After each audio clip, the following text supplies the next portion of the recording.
Hey, welcome back to the Ultrascape podcast. This is episode 11. My name is Josh Ibbett, and as always, I'm joined by Beccy Waters. Hi, Beccy. How are you? I'm doing well, thank you, Josh. How are you? I'm very good, thank you. Been a bit of a chaotic week, but very exciting with the Transcontinental Race. Been avidly dot watching. It's been thrilling. I think we've all lost a bit of sleep this week. We have, not to mention the riders as well. But we'll get onto that shortly. So coming up in this episode, we'll have our news roundup. Plenty going on in the world of ultracycling and bikepacking. We'll have a bit of well, on our list here, a TCR mid-race chit-chat and just see what's been going on. The race isn't over just yet. It's been very exciting, and we'll round that up. And then we'll finish up with a preview of the upcoming Silk Road mountain race, which I'm actually traveling to tomorrow. So yeah, lots going on. But before we get there, we've got some sponsors. As always, Redshift are the sponsor of our podcast. Still got discounts, so you can click on the link on the screen or down in the description if you're listening. They do loads of really cool products. As you probably know by now, I've been banging on about it for a while. I've got a shock stop seat post on my bike ready for the Silk Road mountain race, and they do loads of really cool stuff like the quick release aero bars, which I think are pretty popular for riders. One of the good things is, as I found out yesterday when trying to pack my bike into my bag, it's a really right pain in the arse when you've got when you've got aero bars on, but the quick release ones just come off really easy. So it does make life very easy. And they've got some cool products coming up soon as well, which I'm not going to tell you about right now, but keep an eye on the Redshift website. And also an episode sponsor, POC Helmets. If you've been watching my daily Transcontinental Race updates, you'll know that POC have been sponsoring that. They've got a cheeky little 20% discount. So again, I'll put the code on screen or below. And finally, Albion. We're still waiting for our merch, actually. Are you wearing your T-shirt today, Beccy? I am. I live in it. I haven't taken it off since it arrived. Lovely. But yeah, we will have these T-shirts available at some point. It's a bit of an ultra to get them, it seems. But at the moment, they've got a summer sale on their website. A lot of the bib shorts and lightweight jerseys. I've actually got some bibs, the Albion bibs, which I'm taking out to Kyrgyzstan. So there's a 15% discount on certain products on their website, and we've got a discount for Ultrascape, which works in conjunction with the sale. So you can get yourself a mega discount if you use the code. So yeah, that'll be down below, and I'll put a link on screen. So that's all that out of the way. Should we start with some news, Beccy? Let's get on with it. Okay, so first up, one of the other big races across Europe that's going on, as well as the Transcontinental Race, is the VIA race, or VIA race. We spoke about it last week. That has just finished. So in first place was Bruno Wischt, ahead of Adam Balak, and they had a pretty tight race from the sounds of it. Not too much distance between them. And Lucas Becker came in third. I think that there's been about 4 finishers so far. In the women's race, it's looking pretty tight, actually. So Joanna, excuse my pronunciations, Ruminska Pietrist and Malgorzata Velish, they are they're looking pretty even. It's a free route race, so they've both chosen their own routes. So Joanna is currently passing past Freiburg in Germany, and Malgorzata, she's the other side of the Rhine, basically the Rhine River, close to Mulhouse. But they're looking even, and obviously the race finishes in the Netherlands. So I'd say probably a couple of days left for them. So yeah, keep an eye on that tracker, and I'm sure we'll have the full roundup in the next episode. Any other news, Beccy? Yeah, we'll come on to the TCR later in the episode. But Lost announced a new race of theirs, starting on the 10th of May next year. It'll be called the Lost 101, and it's the new race of its kind. It's a race dedicated to women, non-binary, and transgender riders. It's May next year, starting in Santiago de Compostela in Spain, which was the same start location of this year's TCR. It'll be about 1,200 kilometers, approximately that, because it's a free route race across Spain, and it'll finish in southern Spain somewhere. So that's really exciting. This is all in line with their 100 TCR Women campaign. It's building on the momentum of that to make ultra racing more inclusive, sustainable, and welcomes Flinter riders, which has been quite a big drive of theirs over the past few years, or really since their reception. Yeah, and that'd be a great race as well. I mean, Spain is one of my favourite places to bike pack, and it's kind of It's the interior of Spain. I've ridden sort of down Spain a couple of times now, and it's pretty spectacular. I think it's quite underrated, and I'm sure. Well, Lost Dot, they always find some pretty good checkpoints and things. I'm assuming it'd be a very similar format to the TCR, whereby there's parkour sections, checkpoints, and then it's free route in between. So basically, I guess a baby TCR in a lot of respects, and maybe a good stepping stone to then either practice, learn the kind of, I guess, the skills or get the experience, and then take on the TCR or whatever other race you fancy doing. So yeah, good news from Lost Dot there. Other news, we touched on Sofiane Sahili in the last episode, and reported that he's doing his Eurasia record update. So he started in Portugal about probably 3.5-4 weeks ago now. He finishes in Vladivostok. That's a bit of a mouthful, isn't it? On the far eastern side of Russia. And currently he's in Central Asia. And it sounds like it's getting interesting. So it's well worth following Sofiane on Instagram. And he does some pretty good stories. So basically he started going through Kazakhstan, and there was just a ton of traffic on the roads, and he got fed up with it. So he decided to go to Uzbekistan. But as Becky knows, it's not so simple as that in Central Asia. So he got to the border with Uzbekistan, but he's not allowed to pass through on a bike. So after a bit of toing and froing, he worked out that he could get a train across the border. So he rode back to the nearest city to get the train. There was one a day, and it was booked up for the next week.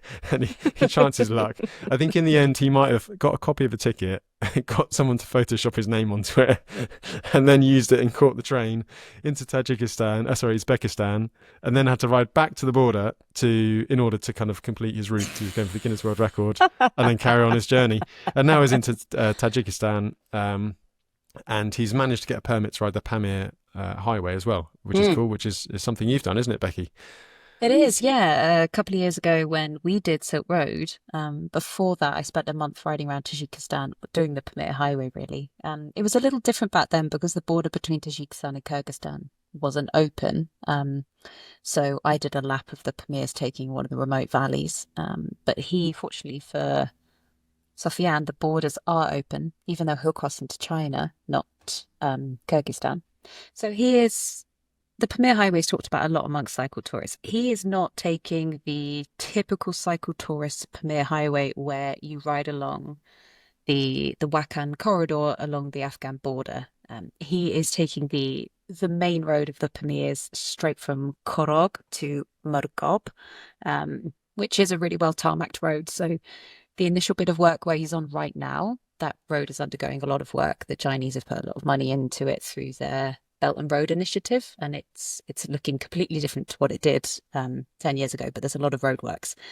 Although once he gets to Krog, he'll be up on the plateau, and all of this is quite high from the capital over about over about 200 kilometers. You climb about 2,000 meters, and then you stay up high for quite a while along the plateau.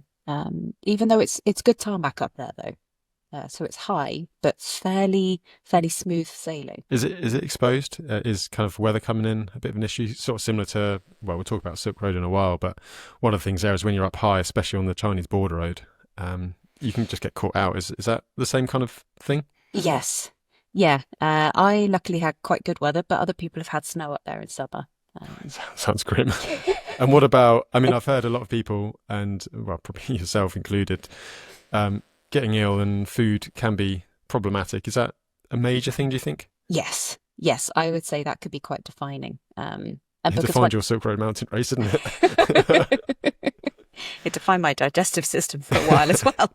Yeah, so if you ever want to go on a crash diet, then from what I hear, riding the Pamir Highway is a good way to do that. So we'll see how Sofiane gets on, but it seems like, well, he's into the kind of the tough bit of this ride. He's ahead of the record, Jonas Dijkman's record at the moment, but Jonas took a different route.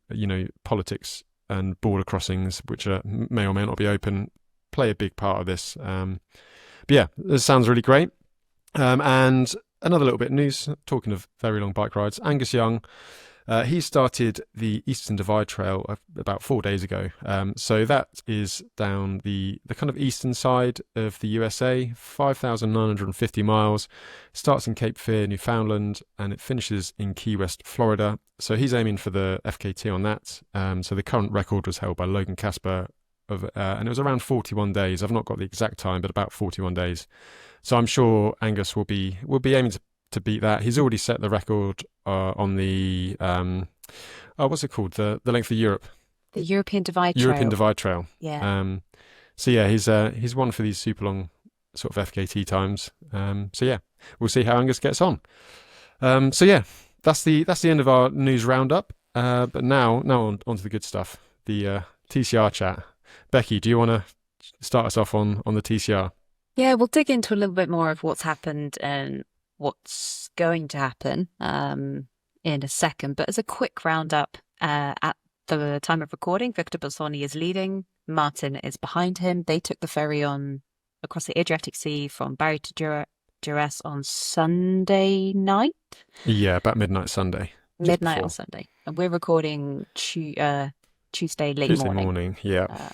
And we saw a couple of riders come across on last night's ferry, and then we're looking ahead to see which women and which other riders will get on tonight's ferry. So yeah, at the moment it's a ferry game, isn't it? So there's a ferry crossing from Bari to Durrës. That's the main one. There are a few other options, but they just don't really seem viable at the moment. Mm-hmm. And I think, well, I'm not sure if this was planned, but I guess the race has been so fast that it basically the ferries are not kind of consistent every day. So I think Wednesday to Sunday, there's 2 a day, about 1 p.m. and then about midnight. However, Monday there's only one at midnight, and Tuesday there's only one at midnight. And guess when the lead riders arrived. So there was a mad chase. I think Martin Moritz. He was leading from about the Alps. He did 35 hours non-stop. Victor did very similar, and it was looking super, super tight as to whether they'd actually catch that Sunday night ferry.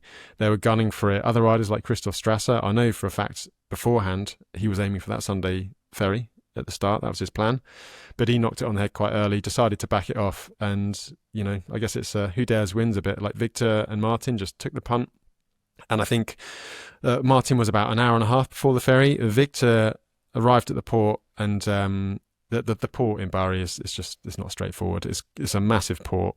It's probably like a K or so from where you get to the ticket office to where you get on the ferry. And Victor went to the wrong end of the port, so he had to run back or ride back to the ticket office. And he got there just as they were about to close. Managed to get his ticket and made it. So yeah, it was pretty exciting dot watching, and it basically has made the race for those two. But I guess my question is at what cost? A 35-hour effort. Is pretty huge, and it looks like Martin might be suffering a little bit across the other side in Albania at the moment, doesn't it, Beccy? I think you're right. It's a long stint and a long rest on that ferry at 8 hours, but for Martin, it doesn't look like it's quite been enough. Victor has pulled away. This morning, he had already put in 6 hours into Martin, and then the 5 riders who took the ferry last night looked to be chasing them anyway, and those 5 riders will have had a slower run into the ferry. They won't have pushed themselves so hard, and then they'll probably have had some rest at the port or somewhere near there, and then more rest on the ferries. And food. I mean, if you're going steady through Italy, that is the place to eat carbs, basically, isn't it? Coffee, pasta, pizza. So actually, I don't think the race is done, and a lot of people have been commenting like on my daily coverage, like, "Oh, the race is over. It's a two-horse race. Oh, it's not fair. Blah blah blah." But actually, I don't think it is over. Victor's still got to finish. Not at all. It looked like there were 3 races left. The race for first between Victor and Martin, the race for third between the 5 riders who took the ferry last night, and then there'll be a race, the women's race, depending on who gets on the ferry tonight. But actually, Martin looks to be struggling so much. I think that we said before, the race for second is still on. And he had a lot of punches as well. It looked like off that ferry, he initially dropped on the checkpoint. So there's the checkpoint in, I think it's Burrell. It's an interesting, I quite like the way actually TCR are running the sort of concurrent parkour and checkpoint. So the parkour is one side of the mountain and Burrell is down in the valley, the other side. and the pre-mandate parkour goes up it'll be the western side of the mountain on lovely tarmac, and then it's, as can happen in the Balkans, the tarmac stops and it looks like a really brutally tough track. I mean, there's no Google Man on if you search it on Street View. So then, riders are then turning around, or so far Victor and Martin have both turned around, gone back down the parkour and taken a longer way around. So it opens up a few kind of chances for riders to close some time, but it's a risk, isn't it? It's a risk. They've already done a lot of riding. Tyres are going to be thinner. Punches are easier to happen. And the Balkans are just not renowned for bike shops. So, and those 5 riders behind them, just to name them, it's Christoph Strasser, early race leader Nicolas Chatelet, 2 times winner, Christoph Strasser, yeah, Jocelyn Roth, David Shan, and Rudas Manuel. And I think for Martin, Christoph will be the biggest worry in that chasing group. Yeah, and it sounds like, Christoph has he's really good at doing updates on his Instagram, and he doesn't give a lot away, but you can normally read enough into what he's saying. And it looks like he basically just decided early he was not going to destroy himself for the small chance of getting that ferry. I mean, he probably could have got there in hindsight if he'd really dug in, but he would have smashed himself. But he sounds like he backed off. Same as David Chan as well. I think that's how you pronounce his surname. He was putting posts up quite a way away saying, look, I'm not going to get that Sunday ferry. And then it's not an easy ride by a long way, but you can just back off. It's almost like it doesn't matter if you're racing. You're right. You can stop and have an hour for lunch. You can have a 4 or 5 hour sleep in a hotel when it's convenient. And that makes a difference. And it's going to make a difference in the women's race because they're all looking like they're going to be on the Tuesday night ferry. So tonight's ferry, as we record, in about 12 hours' time. Jana's been leading. Cynthia's had some issues with tyres. She cut a tyre in the Alps and then lost a lot of time. It looks like she's been chasing back on, or basically trying to ensure that she's kind of going to be on the same ferry as Jana. And then Lael, she's having a whale of a time. She's just riding along, like really full of it, happy, stopping in all the cafes. She's been doing loads of posts, just saying that she's just stopping eating food. And she said that she's basically gambling and aiming for that Tuesday night ferry. So I think her game plan, she was up there fairly early on and then dropped off the pace. So I think she'll be on that ferry, and I think we've not seen the last of Lael. And also she's riding a gravel bike, slightly chunkier tyres, like 42mm tyres. She's got a bit of suspension on the front of her bike, that's fascinating. Yeah, well, the more I think about the TCR and the kind of the tendency to put these kind of optional parkour sections in, I think when I do TCR again, because it still bugs me that I've not managed to get more than 48 hours through the last 2 editions, I think I'd run a gravel bike with some kind of suspension, probably like a redshift stem in all honesty, and maybe not 42mm tyres, but certainly kind of like, you can get 40mm slicks now, something like that, or a 30mm slick. I think I'd do that, I don't think it'll slow down too much on the rest of it. Lael's in a position now. I'm putting it out there. I've said it out on the daily updates. I think Lael might be the first to the next checkpoint because she can go direct over that mountain and she's equipped for it. And Cynthia is on a gravel bike too, but she's running narrower tyres, and I think she might go over, but she might be more cautious, especially given the fact that she's already punctured. And had a bit of a tyre drama, and you can't just drop into a bike shop. There's not a bike shop in Burrell. You're not getting spares until you get to maybe Skopje. This is all now very new land for Cynthia. Jana's raced TCR twice before. Lael's spent quite a lot of time in the Balkans. And she's run around the world. She's used to these kind of countries where maybe there's not necessarily the same resources available in Europe. And this is the longest ride Cynthia's ever done. Before this, it would be the Atlas Mountain Race, which was, I think she did it in about 5 days. Cynthia's out of her comfort zone. And certainly the last post we saw from on the TCR Instagram, which they're doing a great job actually with their media coverage. They've got their own podcast. Shouldn't really be recommended people listen to a different podcast because obviously ours is the best, but they have got a good podcast and good race reports and really great photographers. And there was just a post showing Jana and Cynthia at the last checkpoint in Pacentro, and Jana looks really chilled and happy, and Cynthia just looks a bit destroyed. It's a long race, and the same with the men's race. Like in the comments and stuff I've had on my videos, like, oh, the race is over. It's a 2-man race. All of this. I just don't think it is. I really No, don't for think the it is. women's, the race arguably hasn't even started. They'll have No. effectively a neutralised section now, and Yeah. they'll have the second half. For them, it's a race of And two in the men's halves. race, or for the front, Victor and Martin, they've got a lot to lose still, and we have to assume they've actually not gone astray of the quite strict rules that Lost Dot put in place. We've already had Nicholas, who was the early leader. He's already been pulled up and told off by Andrew. So he started out super confident, and he basically pre-recorded little reels for his Instagram about what he was going to do every single day, which for me is a bit of a red flag and shows a bit of naivety, that the fact that anything can happen on the TCR. But he was saying, oh, I'm going to go past Carcassonne and pick up my supplies that I've sent to a post office, and carry on. However, that's not allowed in the rules. If you dig into the rules, I think maybe there's probably an element of benefit of the doubt. French is his first language, and the rulebook is in English. Although I'm not sure if they do translations for the rulebook nowadays. I think they might have in the past. So there may have been a misunderstanding.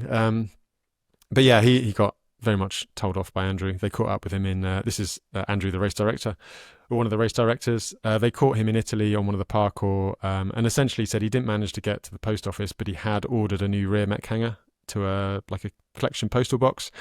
And basically Andrew said, well, if you give it to me now, there won't be any penalties, but if you keep it, you're in trouble.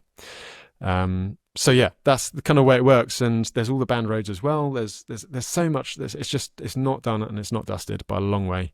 And although Victor's looking like he's riding away with it, there's a lot that can happen. So yeah, it's going to be fascinating. And that's just the front of the race. I mean, 450 odd riders, and what's been happening sort of further back, Beccy? Well, this morning at 9 a.m. race time, the third control point on the Strada della Sieta closed, and we've got 191 riders made it through in the time cut, and there's 59 riders still riding, but they'll be out of GC now that they've missed the time cut for CP3. Yeah, they can continue though, can't they? I think they will get awarded. Do they get awarded a finish or they get a finish, a high five for completion type thing? I don't think their time is included, and they obviously don't get a position, but they get a finish. Yeah, which is more than enough reason to keep riding. And to be honest, let's face it, there's only really the front 10, 20, 30 riders are realistically racing super, super hard all the time. For the vast bulk of the field, it's all about the journey. And completing the race and just getting it done, and yeah, it shouldn't be all about the race, because it's just a spectacular thing to do. And well, we've both done it and loved it. Really, it's just seeing all these countries and the moving terrain and cultures. So yeah, still plenty to ride for everyone in the race. Definitely, and we've talked about the kind of mini races within the races, but looking ahead to the closing times of the upcoming control points, there are a couple of riders at the back will have a very stressful 48 hours, I think.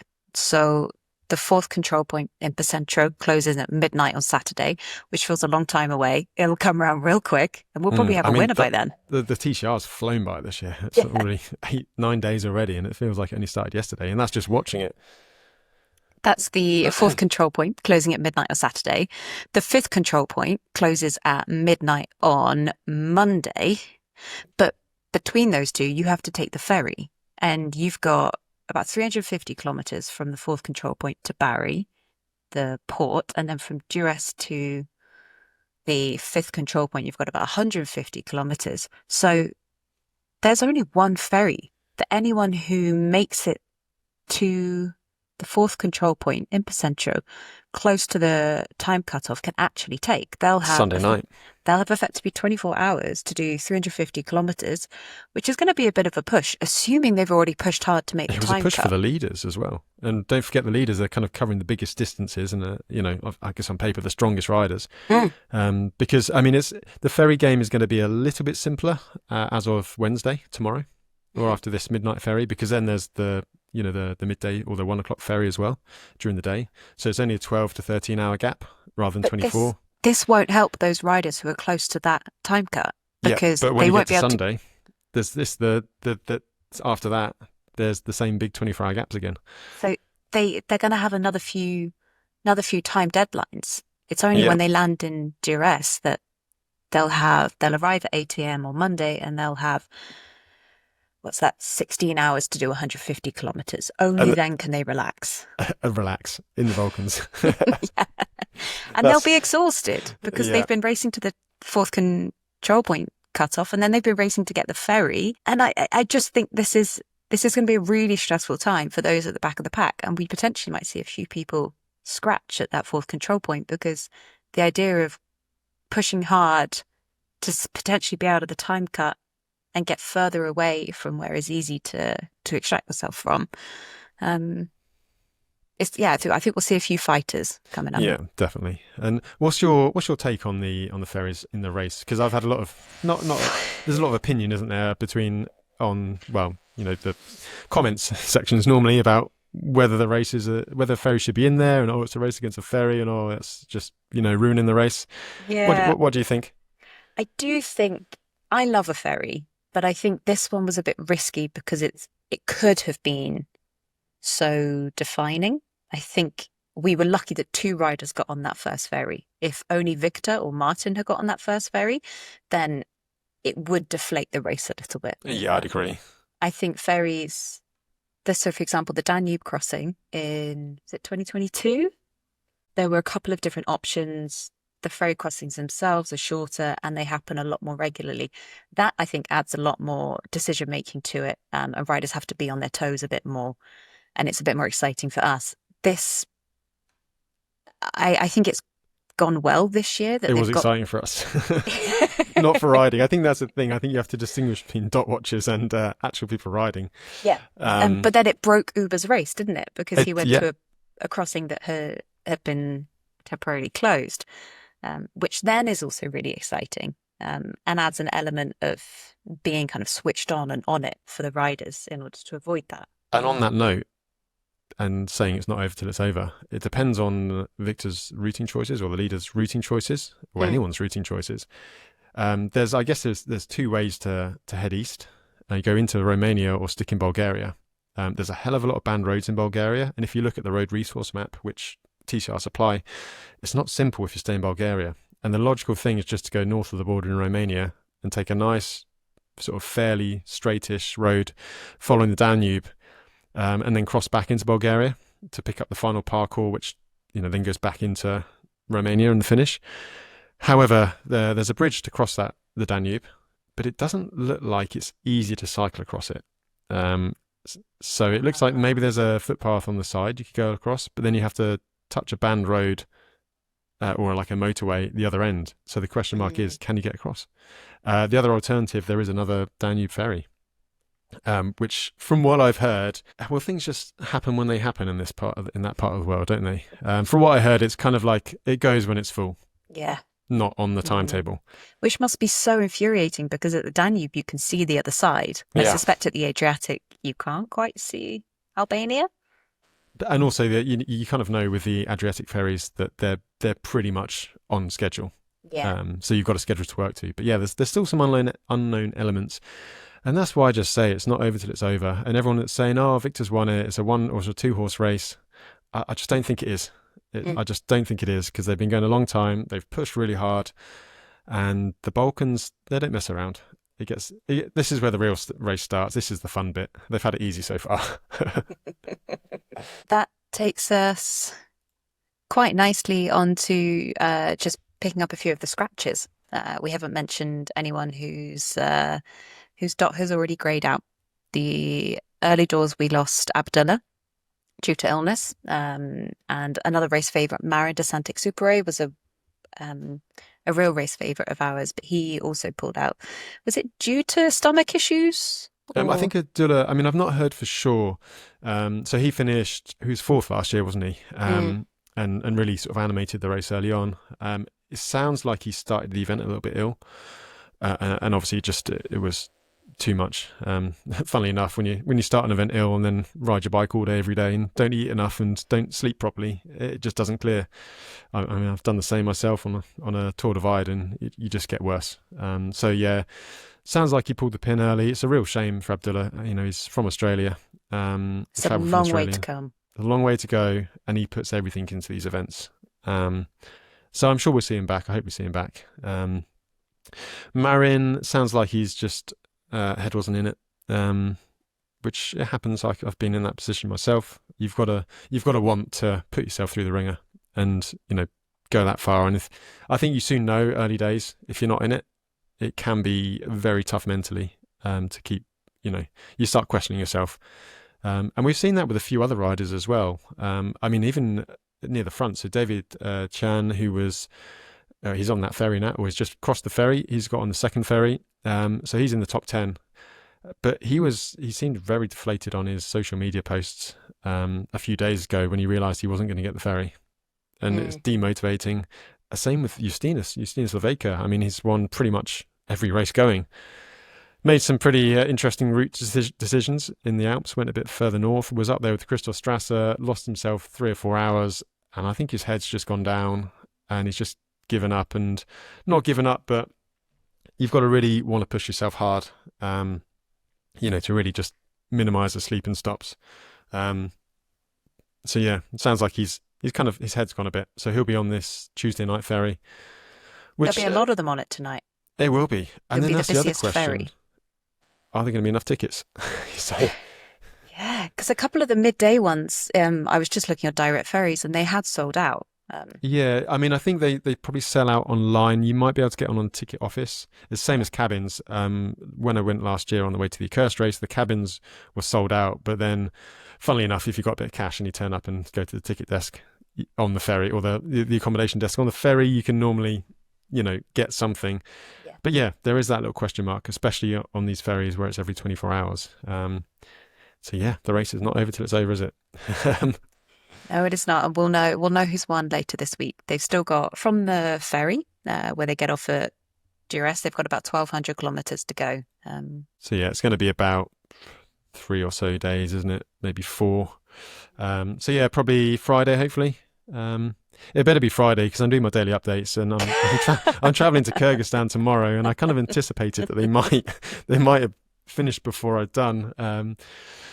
But yeah, I'm traveling to Kyrgyzstan, so I think tomorrow's daily update is probably going to come from Istanbul airport. I've got a 5-hour update layover, and then maybe Thursday, Friday, they might come from a random hotel in Bishkek. So yeah, it's going to be interesting to watch, and I'll see if I can still do the updates. That brings us on nicely to the second half of the podcast. We're going to have a look ahead to the Silk Road Mountain Race, which starts on the 16th of August, so just over a week. And Josh, you know a lot more about this than I do. Thank God, because you're going. Well, you've been there too, actually. So you can probably tell us a fair bit, because we were both there in 2023. This was after Becky's aforementioned trip down the Pamir Highway. So I think you probably weren't in the best of health when you started. No, that might have been a slight oversight. But yeah. When you've gone that far, you've got to do 2 big things at once, I find. But you did find that there are a lot of good coffee shops in Bishkek, which is your other passion in life. So the Silk Road Mountain Race, what edition will this be? 7, I think, possibly, maybe 8. It's been going a while now. Question. The first edition was in 2018, but off the top of my head, I don't know how many were cancelled during the pandemic. I don't think anywhere. I don't think COVID happened in Kyrgyzstan, from what I hear. But yeah, 285 riders taking part this year, which is massive as well for a trip of that length. Even getting there, and the logistics of it, it's a lot of riders. 285, 29 women. 24 solo women, 21 pairs, and this is the first time there's ever been more than 200 riders taking part. So I think it's just when you see a race like the Silk Road Mountain Race just growing like this, it just is a good indicator of growth of bikepacking, which is great, I guess, really. And it's Kyrgyzstan. I say we've both been there. It's pretty phenomenal. I can't even say that word. Stunning. We'll try that word. So there's a lot of first-time riders, and we've picked out a few to talk about. So we'll talk about the riders first, and then we'll just touch on the route a little bit. So we've got a lot of riders who are coming for the first time, a few riders who've already completed the other two races in the mountain race series this year. One rider, or the rider we're going to start with, has already won the first two mountain race series. So that's Alex McCormack. Of course, he won the Atlas Mountain Race back in February. He won the Hellenic Race back in March, just about. And so he has to be a favourite for the Silk Road Mountain Race, I think. However, I think this will probably be the longest race in terms of duration that he's done. Yes. And there is he's super strong. I don't think duration will be too much of a problem for him, but there is the unknown of being in Kyrgyzstan. You know, altitude, how will he adapt to altitude? Eating food, the lack of food is a bit of a dry bread kind of race, isn't it? And biscuits. So Alex, for me, he has to be a favourite. Who else have we got, Becky? Well, behind him on the list, and potentially behind him during the whole race, if it's a repeat of Hellenic, is Anatol Naimi. They had a great tete-a-tete at Hellenic earlier this year, and Anatol eventually finished second, making Alex's win at Hellenic much harder fought for than he actually got ahead a few times, didn't he, as well?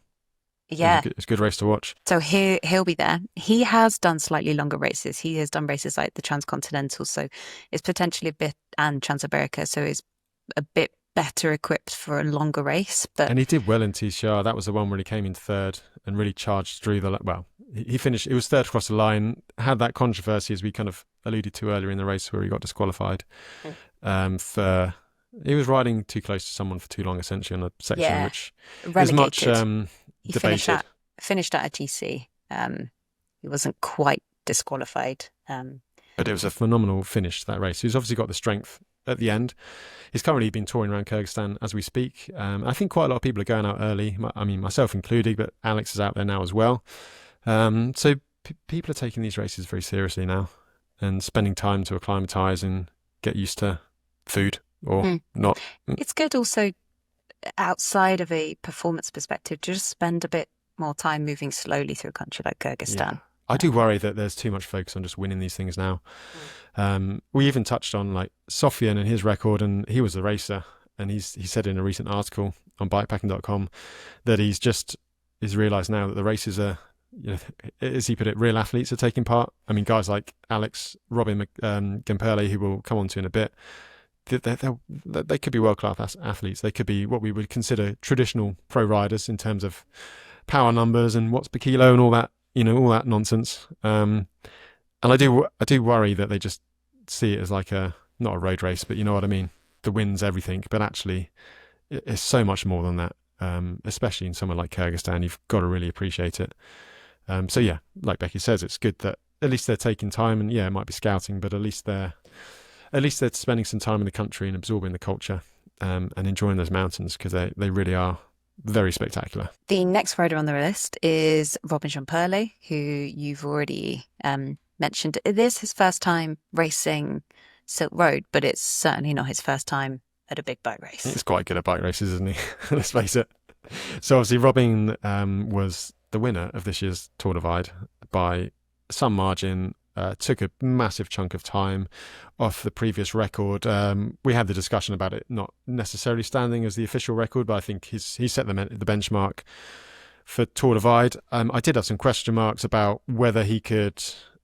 I mean, there's always a question mark about backing up the Tour Divide with the Silk Road Mountain Race. Sofian Sahi has done it before. Justinas has been there and cracked a bit. But Robin did it so fast that he's got himself an extra 2-3 days recovery. It doesn't even look like he was tired after it. So I don't think there'll be any problem for Robin. Again, there might be the question mark about, the altitude, the food, all of that sort of thing. But he's also won Atlas Mountain Race. I mean, he can ride for numerous days on bread and biscuits. So he has to be a clear favourite. And I think Alex, Anatol and Robin are my sort of top favourites for this particular race. On the start list as well was last year's second place finisher, and he was leading for a large amount of the race before Joe Nation overtook him. But Tom Schwemberger from the USA, he was down to race. However, he put a post up on his social media. It looks like he managed to break his thumb and it's not healed in time, and it sounds like he doesn't want to really just go and ride around or risk racing with an injury, because it's a pretty intense race, and yeah, so he's decided not to race, which is a bit of a shame. But yeah, it's I guess these things happen, don't they? Who else have we got? There's also some strong women taking part. Becky, do you want to start us Yeah. off? Megan Hackner will be taking on the third race in the Nelson Trees, the full Nelson. She was second woman at Atlas Mountain earlier this year. This will be her first time at Silk Road. She was also first woman at Hellenic Mountain Race. So she's done consistently well at Nelson's races. She's also done races like the Tour Divide, so the distance and And the TCR as well, I think. and TCR. So she has what you might consider the best Palmares for any rookie. Yeah, I'd say so. And she's already out there at the moment as well. I think touring to the start in Osh. And yeah, I think Megan has to be. Well, I think she's the favourite for me. There are a couple of other riders. So Leanne Bentley. I'm not sure if she's done Silk Road before, but she's very experienced. She's been sort of top 20 overall at the Hellenic Mountain Race, 12th in the Alps Divide. So yeah, again, another name to keep an eye out on in the women's field. And then a bit of a growing legend in the world of the mountain races, Carlotta Schumacher. Do you want to tell us a bit about Carlotta? I am having a bit of a mind blank, Josh. I think you're going to have to fill us in on this. Well, Carlotta, she's ridden there. So she's done Atlas and Hellenic, and then basically she decided to ride from Hellenic all the way out to Kyrgyzstan. So she's been doing probably a similar route to what we discussed with Sofian. So she, looking on her social media, she's really young as well. I think she's like 19, 20. So I suspect maybe in terms of actually racing, really pushing hard in the race, I think after that journey, we've seen it before with Marin de Saint-Exupéry. He did the same last year. Maybe it might be a bit of a tough call to back it up after riding there. And she looks like she's been a bit ill as well, going through the Pamirs. But she's got all that experience and she's super strong and very enthusiastic. And I'm sure she'll do well in the race. So yeah, looking forward to saying hi to Carlotta out there and seeing how she gets on. And then I guess there's a couple of other little names, again, that are probably, I guess, for the overall, are maybe a step down from, the kind of the ones racing to win, but are experienced. So Lucas Kelmet, he was actually joint fifth in 2023. I rode with him a little bit. We went over Kageti Pass actually together, which was pretty cool. And then he rode away from me and left me for dead. But he's been out there. He's a strong guy from the Czech Republic. So yeah, Lucas, I think he'll be, I think it's one of these things. I mean, on paper, the top three guys that we discussed, Alex, Anatol, Robin, should be the podium. However, it's still a mountain race. It doesn't work like that. It's not about pedaling, is it? There's so many other things. So Lucas has to be kind of an outside bet for the podium. Any other riders? We've picked out Alex Kopp. He's quite a well-known name to anyone who's followed many European bikepacking races over the past couple of years. Notably, I think he won the Accursed race last year, and I think winning any off-road inaugural race is always quite an accomplishment. So he doesn't seem to be too unsettled by riding somewhere new.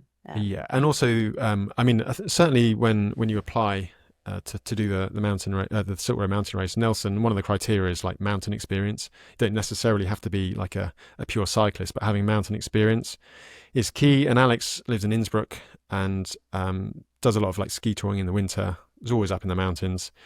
So yeah, and actually I'm riding to the start with him next week. So I'll try and tire him out before we get there. You're in safe hands, Josh. Yeah, and then another couple of riders we should mention as well. Again, under the sort of bracket of experienced, had great results, but not been to Kyrgyzstan. Adam Palin, he's our favourite Tailfin customer service representative. Works at Tailfin, of course. He did a really, really strong ride at the Transbalkan. Came in third. Really strong charge at the end there. Again, first time in Kyrgyzstan, so there's the kind of question marks around the altitude and the food and all that. But I'm sure he'll do well. He always seems to I guess peak really well for races, train really well. Doesn't do many, but when he does, he turns up really strong. So yeah, see how Adam gets on. And Miron Golfman, again, another rider that's done all of the mountain races so far this year. He didn't finish Hellenic, a bit of a mechanical, but he was just ahead of me when he scratched. But he did a strong ride just on the edge of the top 10 at Atlas. And again, he's a mountain man. He's won the Iditarod in Alaska a couple of times, so he's not going to worry about getting cold. So yeah, again, another rider I think to keep an eye on for the overall. So those are the names that we've picked out. If you listen to our last podcast about TCR, you'll hear that we barely mentioned any of the names that are currently sitting in the top 10. So probably best to follow along as the race happens. But I think, Josh, you can talk us through a little bit more about what they're actually going to be undertaking. That's why I didn't mention my name, because I don't want to curse everyone like we did TCR. So yeah, the route there's some classic sections that kind of repeat themselves pretty much every year on the Silk Road Mountain Race, and then certain elements kind of change around a bit. And this year it's starting in Osh, which is essentially the westernmost city in Kyrgyzstan, and it's finishing in Karakol, which is pretty much the easternmost city in Kyrgyzstan. It's actually where the 2023 edition started. So myself and Beccy have been to Karakol and are familiar with a section of the route. So the first part, I'm not massively, I don't know too much about, having not been there. The first checkpoint is Lenin Peak, which I'm sure it's pretty much the highest mountain in Kyrgyzstan, or certainly one of them. So Lenin Peak base camp, and it's a new section to the race. So there'll be a few high passes, and then the route essentially heads back towards, or starts meandering back towards some pretty much well-known Silk Road Mountain Race territory, basically the Chinese border road, and then out to Kel Su, which has been a checkpoint I think pretty much every edition. But before you get there, there's Suik Pass. Now it's not a Nelson race without some kind of interesting section, and Suik Pass is characterised by a 30k hiker bike, which sounds cool. That's monstrous. That is quite long. That's isn't a it? day's out. That's a day out for most people. Yeah. So no one really knows much. I've had a few chats with Nelson about this, and read what's in the handbook. He reckons it's kind of like goat tracks, basically tracks where the kind of locals herd their sort of flocks up into the pastures in the summer. Tops out around 4,000 meters. So 30k hiker bike. Basically, I went for a hike to see what walking 30k is like. So it's about 80 miles. Ended up doing 22 miles in a bit over 8 hours in Wales. It's not quite the same as Kyrgyzstan. I don't know. Nelson reckoned maybe the very fastest might get through in around 6 hours. I'm banking on kind of 8 to 10 hours personally. But that's a long time. There's not going to be resupply there as well. And that's a huge hiker bike. I sometimes find a hiker bike be quite nice to get off the bike and move a few different muscles, but 30k is a bit beyond that. Yeah, it's the bulk of a day, isn't it? Or night, depending on when you get there. Without resupply as well. So yeah, resupply. I mean, I think if we touch on the kind of the headline kind of stats for this year's edition, so 1,190 miles distance. 27,600 meters, which sounds quite a lot, but in the grand scheme of things and the Silk Road Mountain Race, it's not actually an awful lot. I think it's one of the inverted commas flattest editions of the Silk Road Mountain Race.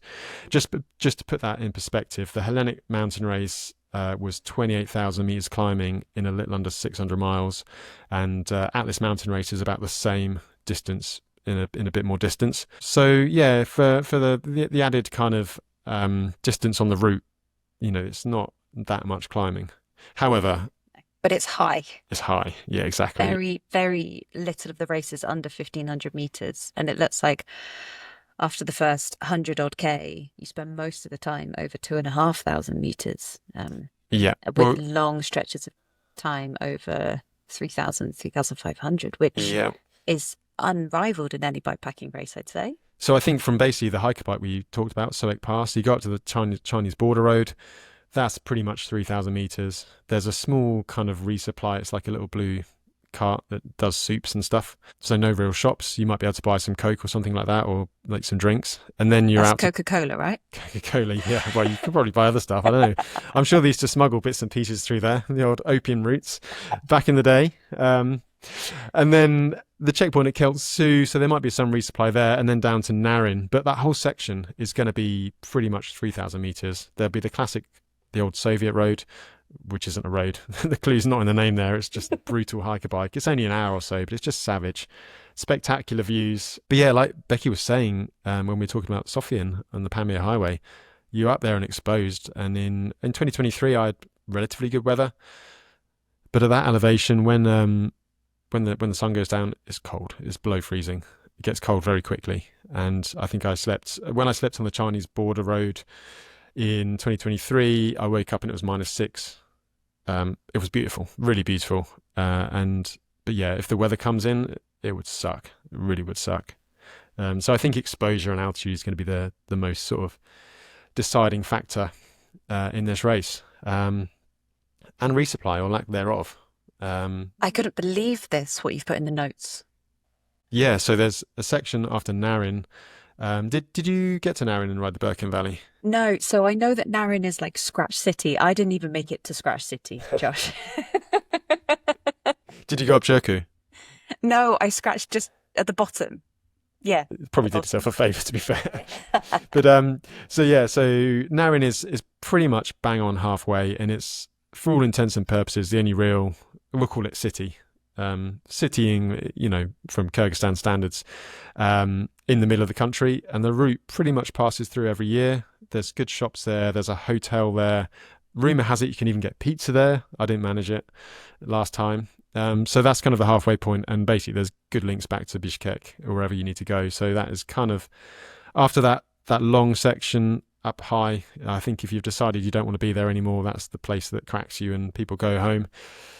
But after that, there's a 400-kilometre section of no resupply.